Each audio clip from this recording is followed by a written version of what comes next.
on the show. But right now, I'm joined in the studio by Amy Knight, who is a writer at NerdWallet. Amy, how you doing? Welcome to the studio. Thank you very much. Thanks for having me. So we've brought you in to help me talk a little bit about what's going on in the news. And I like to say this every single week. We like to speak about relevant and specific news, the stuff that actually affects people's pockets, because a lot of the time there's so many different headlines that it gets overwhelming. So let's break down the key ones that actually affect people. Last week we had a few big announcements.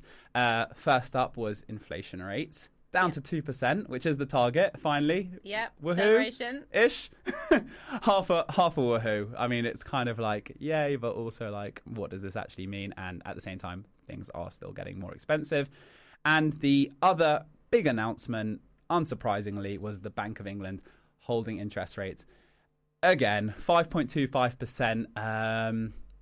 Didn't cause any stirs, no shocks in the system this time.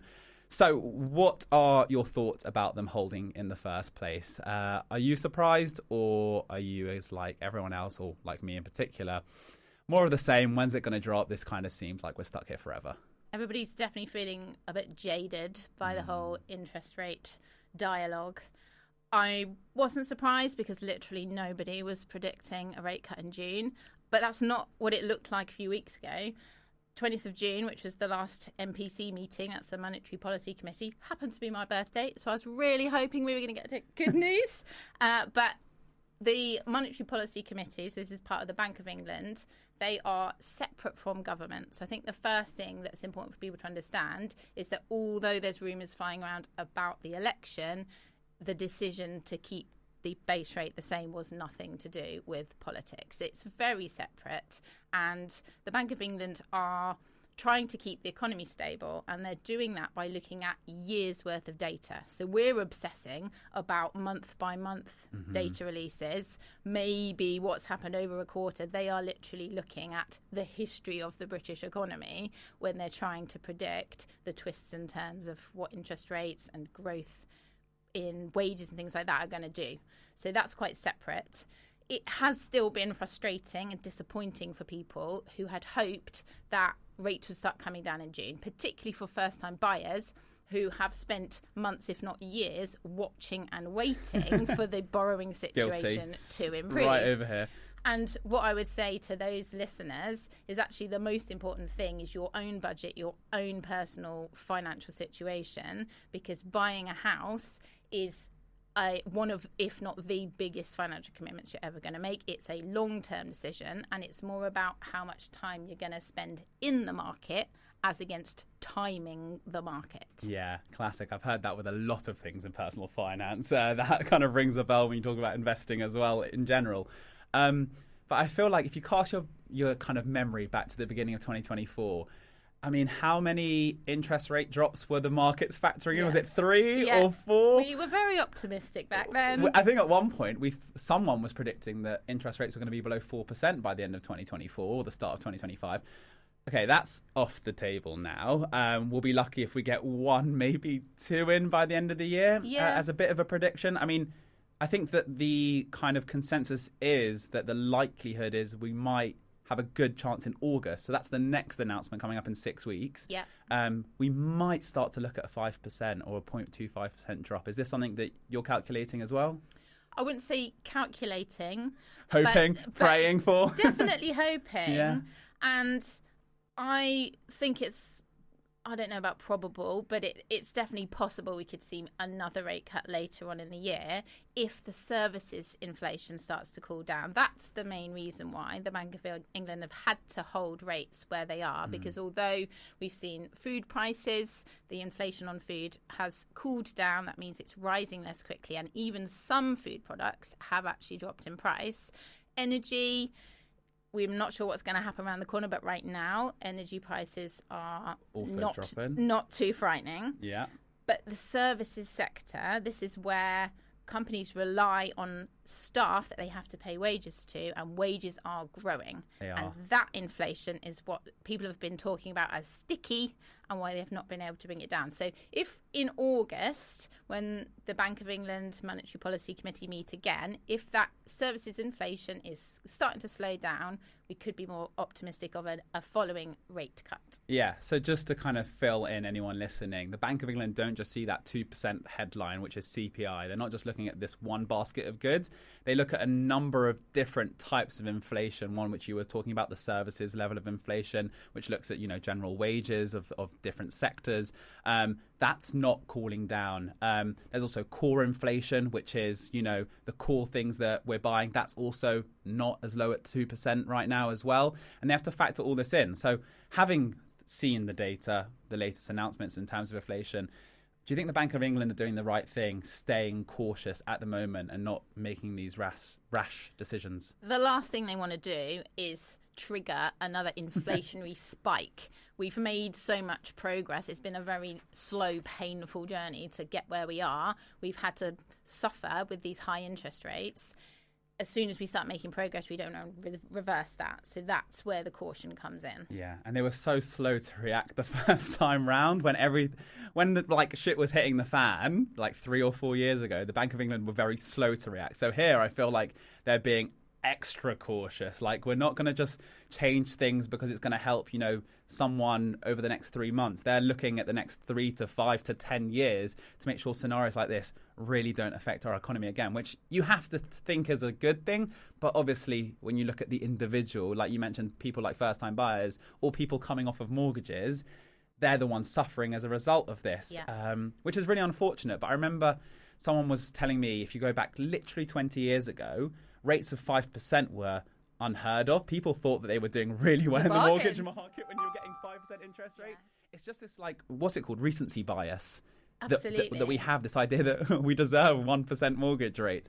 I feel like, and it's a good thing, I think, that we are now aware, with hindsight, that those periods are long gone. If they ever do come back, grab them with two hands if those are the opportunities you have. But yeah, that was a period of historical importance and significance, but also uniqueness, rather than the historical norm that we should expect. I mean, I assume you have that kind of same. It really depends what you've grown up with, what your context is, what feels expensive to one person feels manageable to somebody else. So it is very much down, like everything with money, to your personal circumstances. Yeah. And the thing you were speaking about earlier about first-time buyers who are looking at this number, shaking their head again. You were speaking about it should be more about your affordability. Ignore the actual scenarios that are going on in the market. So if you are a first-time buyer, you've built your deposit and you're just waiting and you're waiting. Maybe it'll be August. What would your advice be to someone in that position? It's definitely important to have an awareness of what the market is doing, but the price of houses is likely to go up when the interest rates start falling down. So interest rates make mortgages more affordable when they come down. So more first-time buyers will flood into the market, and when that demand increases, the price of houses is likely to go up. So what you might save by holding out for a slightly cheaper mortgage deal, you're going to lose out by paying for a more expensive house. Yeah, it's the classic one. It's a lot of people are always asking, when's the right time to buy? The right time to buy is when you can afford to buy it. 100% agree. You've kind of built your kind of expectation, costs, it's, within your budget, all that kind of stuff. But overall, it's when you can afford to pay that monthly mortgage and that price. And when you've stress tested yourself, so your mortgage lender will do a stress test to see what you can afford, and they will factor in interest rate fluctuations. Stress test yourself as well and figure out what you're comfortable with. You can use a calculator, mortgage repayment calculator, on a website like NerdWallet UK, and you can just see what would happen to your monthly repayment if the interest rate spiked up again. Cool, brilliant. A second quick story that I would love to discuss with you is an interesting kind of headline which said that about 30% of adults in this country have no idea how much they need to retire with. Again, I feel like I do fall into that category. I might be the 1 in 3, but I'm also 26, so I haven't even looked to start calculating that amount. Does that shock you in any way, shape or form? But I think that one thing that might shock you, because you've shook your head at me there saying it doesn't shock you, is that 21% of people above the age of 50 have no idea. And those are the people that you really thought would kind of, have their eggs in their basket, everything lined up, knowing what's coming around the corner. So yeah, 1 in 5 people above 50 not knowing how much they need to retire. That's a bit scary. It is scary. It's worrying, but it's also very understandable. I think there's a lot of things we could unpack in this. And you mentioned when we were talking about interest rates, the recency bias. So in psychological terms, we feel like right now is the most important thing. It's difficult to prioritize something that's decades in the future. We don't like thinking or talking about getting old. It's very difficult to put your future needs above your wants right now. And so it is understandable why people have put off tackling the pension problem for themselves. Thankfully, when the automatic enrolment came into effect, the greatest thing that's ever happened to this country. It has worked like a charm because so many more people now have some form of pension provision. But we need to be doing more. We need to be actively engaging with our pensions as early as possible. And younger people who may have a little bit more disposable income, particularly if they don't have dependents yet, if you're able to increase your pension contribution by just a couple of %, even better if your employer will match that extra contribution, it is so worthwhile and your future self will thank you. Yeah. And I know people are going to sit here thinking like, boring pensions, like it's so far away. But it's actually a little bit scary, the drastic changes you can make to that future version of yourself by just tweaking little things here or there. I know we spoke about pension enrollment, and that is incredible because I think the statistics have shown that so many more people are now paying into their pension thanks to the fact you're automatically put into it and you have to opt out rather than having to opt in where you know automatically being paid that into as your salary, which I think is a brilliant thing. But a lot of people don't know how much they should even be contributing towards their pension. Are there any kind of standard formulas that someone can take right now and apply that to the way they're paying into their pension? There's a couple of starting points. So 8%, I think, is the most typical pension contribution. That's usually made up of 5% of your salary going in and then a 3% contribution from your employer. If you can aim to get that up to 12% by contributing extra, and that doesn't necessarily mean that you have to lose money out of your paycheck every month. You could make a lump sum. If you know that your grandpa gives you a few £100 every Christmas, you can allocate that and chuck it in your pension. And then the other thing to consider is that, as a rule of thumb, you can retire comfortably on around 2/3 of what you're earning when you retire.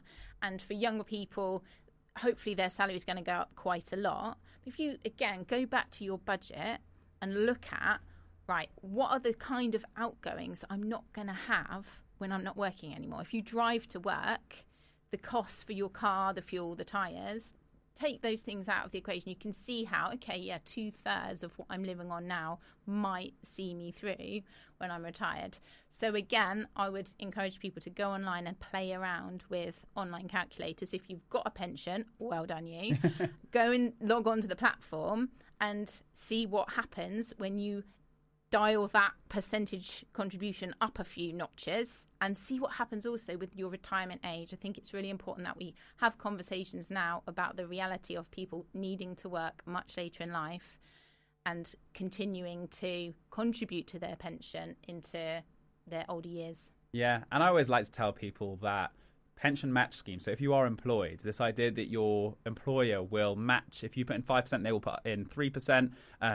A lot of companies actually opt to do more than that. They'll match you sometimes 5 and 5, sometimes 7 and 7. Like, your company might be really generous and go 10 and 10. I know that, for example, if you work in the government, they have an incredible pension scheme, as well as some other areas of kind of the public service. It's important to note that if you don't take advantage of that every single month, that money is lost. So if you don't match it 1 month, you can't really go back and retrospectively get that money in most cases. And so it's kind of a use it or lose it scheme. And remember, this is extra free money that your government are throwing at a future, not the government, at your employer, are throwing at a version of yourself. So it's really important to make sure you're aware of what the scheme is that your company offer, and be really sure that you need that money not in your pension before you start to opt out of it. Because like we said, these are the things that are going to, make 60, 70, 80-year-old version of yourself think, bloody hell, I did things right. Thank God for 25-year-old me, rather than sitting at 60, 70 thinking, can't retire now because I have to continue working because I can't support the lifestyle that I need, or even like a minimal lifestyle. Yeah, particularly if you've taken out a 35-year mortgage and you're still paying it at age 70. Yeah. The one other thing that I would add on with your pension, if you have debts that you need to pay off, it's probably a good idea to clear those before you start trying to save loads more into your pension, because once you've put it in your pension, you cannot get it out again, even if you really, really need it, until your retirement age. Great caveat and a great little tip to last right at the end. I always say to the listeners, you're going to get a little bit of nuggets of wisdom here or there. That was one specifically on the point. Amy, thank you so much for joining me here in the studio. I know that I said that was one nugget of wisdom. There were many nuggets of wisdom across those 15 minutes. So I really appreciate you coming in to join us today. Thank you. Amazing.